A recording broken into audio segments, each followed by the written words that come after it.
दोस्तों, स्वागत है आपका हमारे चैनल पर। आपकी फेवरेट सीरियल इमली में हो चुकी है सत्यकाम की एंट्री, जो कि मालिनी की पूरी प्लानिंग को फ्लॉप कर देगा।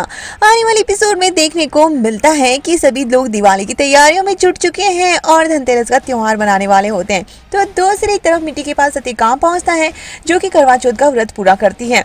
और यहाँ पर देखने को मिलता है कि अनु को सब पता होता है कि सत्यकाम यहीं पर है, और मिट्टी को लगता है कि उसे नहीं पता, और इसी जाल में मिट्टी को फंसाते नजर आएगी। तो दूसरी तरफ यहाँ पर मालिनी कंगन लेकर आती है बच्चे के, और देखने को मिलता है कि पहले तो वो काफी तमाशा कर देती है चाकुओं को लेकर, और कहते हैं कि इमली लेकर ने गई थी बर्तन, तो और ये चाकू इतने सारे कहाँ से आए। और इशारों इशारों में मालिनी जानबूझकर ये चाकू वाला खेल खेलने की कोशिश कर रही होती है कि वो इमली और सत्यकाम को फंसा सके। तो वहीं देखने को मिलेगा कि यहाँ पर कंगन आ जाते हैं बच्चे के, और उन कंगनों को पूजा में रख देती है, लेकिन उन कंगनों में आग लग जाती है, जैसे कि वो टूट जाते हैं। और असली कंगन मालिनी ने गिफ्ट जो मिट्टी और अनु के लिए गए हैं त्रिपाठी परिवार से, उन्हीं में छुपा देती है। और अनु और मालिनी ने ये जानबूझकर गेम खेल दिया है ताकि ये कंगन ऐसे लगे कि इमली ने सत्यकाम तक पहुंचाने की कोशिश की है उनकी मदद करने के लिए पैसों की।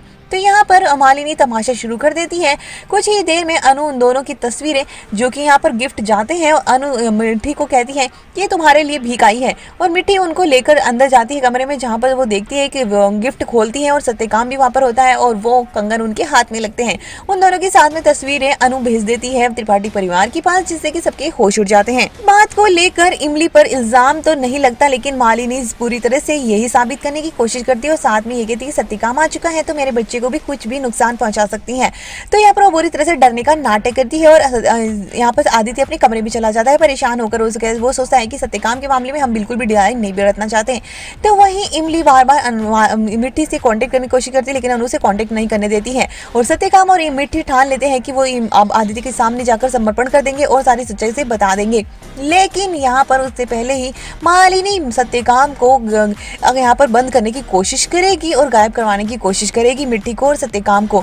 तो वहीं पर यहाँ सब घर वालों के सामने ये प्रिटेंड करा जाएगा कि मालिनी को गायब करने में सत्यकाम का ही हाथ है, और आदित्य के होश उड़ जाते हैं। लेकिन अब यहाँ पर सत्यकाम मालिनी को इतनी बुरी तरह से सच्चाई सबके सामने लेकर आएगा कि सबके होश उड़ जाने वाले हैं। जी हाँ दोस्तों, अब मालिनी खुद ब खुद ये सारी सच्चाई कबूल करेगी डर के मारे ही, वरना वो इसकी किस तरह से बैंड बजा सकता है और अनु को किस तरह से नुकसान पहुंचा सकता है, इसके डर के मारे ही मालिनी अपने सारे गुनाह कबूल करेगी, और ये कोई और नहीं सत्यकाम ही सबके सामने कबूल करवाएगा।